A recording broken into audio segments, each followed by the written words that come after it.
Hey guys, welcome back to another video here on Toned In Entertainment where we love pop culture. Today, it's time for another TV show look back review. Now back in the late 80s and early 90s when Nintendo and Sega were dominating the video game market, a lot of our favorite video game franchises, for better or for worse, were being brought to the big and small screen. Now this particular franchise, it gained a lot of popularity very quickly. But will this episode leave you feeling cosmically awesome, dude? Or will it be like that rash that just won't go away? Well, let's get on with my TV series look back review of BattleToads, the animated show released back in 1992.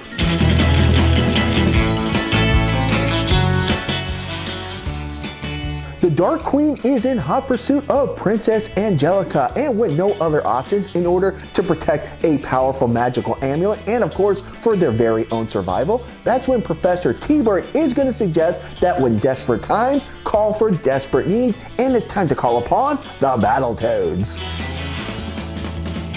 Now, calling upon the BattleToads isn't as simple as just flashing up a bat signal because they were all wiped out eons ago. So Professor T-Bird's plan is, if he can use the last remaining essence of the BattleToads, his plan might just work. The only thing now is they're gonna have to find some volunteers.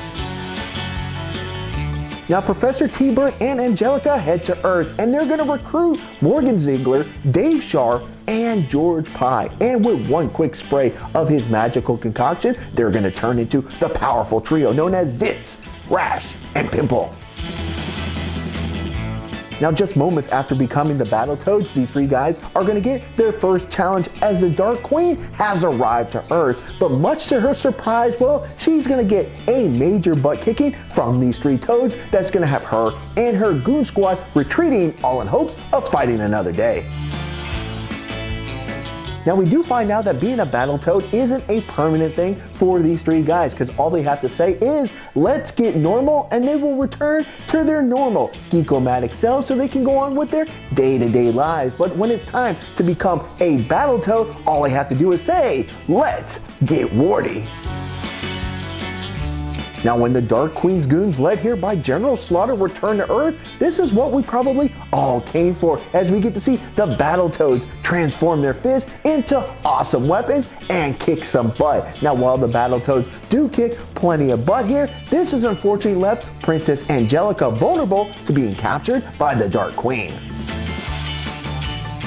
Now right here in this episode, BattleToads is going to try to pay some homage to Back to the Future, where they jump in Professor T-Bird's car that doesn't need any wheels so that they can head off and rescue the princess from the Dark Queen. Now when these three dudes return back to Earth, they're still seen as degenerates to their peers. Now when the Dark Queen does come back for one last ditch effort to try and take over Earth, well, these guys are going to transform into the BattleToads in front of school officials and their classmates, because they're going to have to do everything they can to not only outmuscle but also outsmart the Dark Queen and send her packing. Now when this episode ends, it says the beginning, but for this cartoon, it was actually the end, as they actually never made another episode. So was it any good? Well, here's the thing. If you weren't a fan or know nothing about the BattleToads video game franchise, you're probably gonna hate this one, as it kind of feels like a Teenage Mutant Ninja Turtle ripoff. Now, if you were a fan of the video game, is there some enjoyment to be had here? Yes, but there's also some bad here as well. So my final score for the BattleToads cartoon is gonna be a 5 out of 10. The story here, it's fine, and there's some really cool action scenes, but these characters are pretty annoying, and actually they don't really have much personality to really distinguish themselves between the three of them. Now, did you guys ever watch the BattleToads cartoon? And if you did, what are your thoughts? And if you do want to go and watch this cartoon, do a quick YouTube search and you might find a surprise. Alright guys, if you like videos like this and all things pop culture, make sure you stay tuned in here to Toned In Entertainment for future videos. Subscribe to the channel. Do it. Go now. Do it now.